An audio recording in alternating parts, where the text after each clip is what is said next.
Hi guys, my name is Gavin, and this will just be a quick tutorial on how to incorporate armatures that are animating an object into the game engine, so how to have them run in the game engine as well. And I'm just going to get started.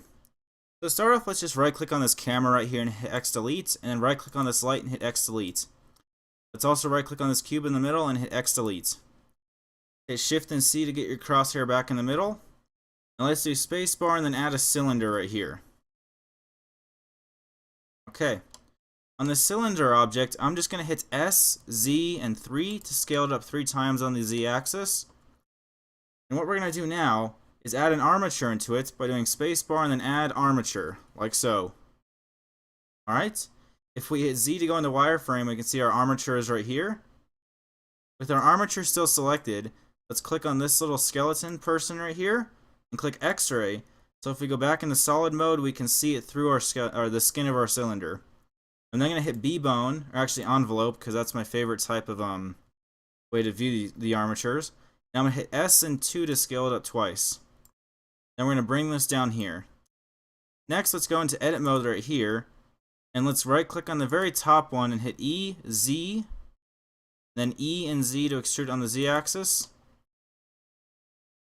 I'm going to go back into object mode and just drag this up just a little bit. Now let's right click on our cylinder and let's go from object mode to edit mode. And over here, if you scroll down on the side, you should see loop, cut, and slide.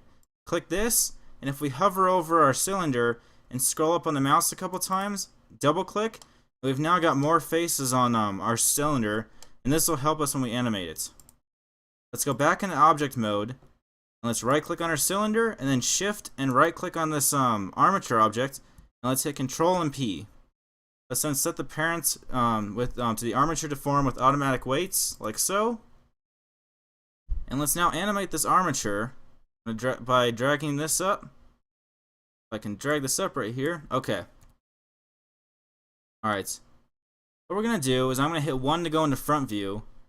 And if we right click on our armature object like so, we can go from object mode to pose mode. Click A to select everything, like so. Now I'm going to hit I and then lock rotation on frame 1 down here.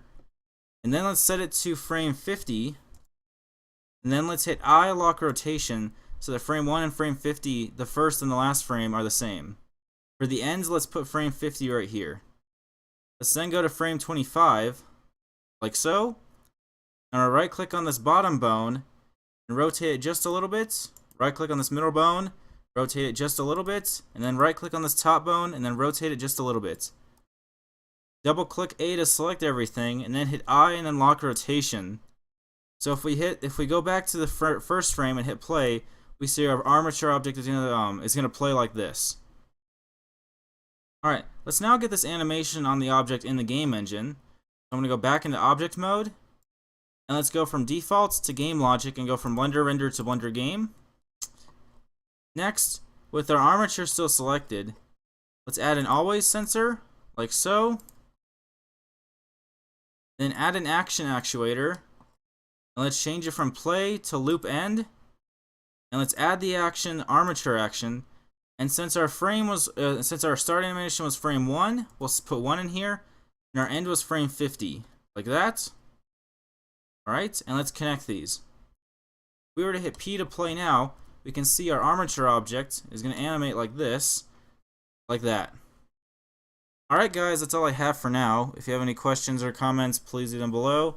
And if you like this video, please like and subscribe. But for the time being, thanks for watching and have a good day.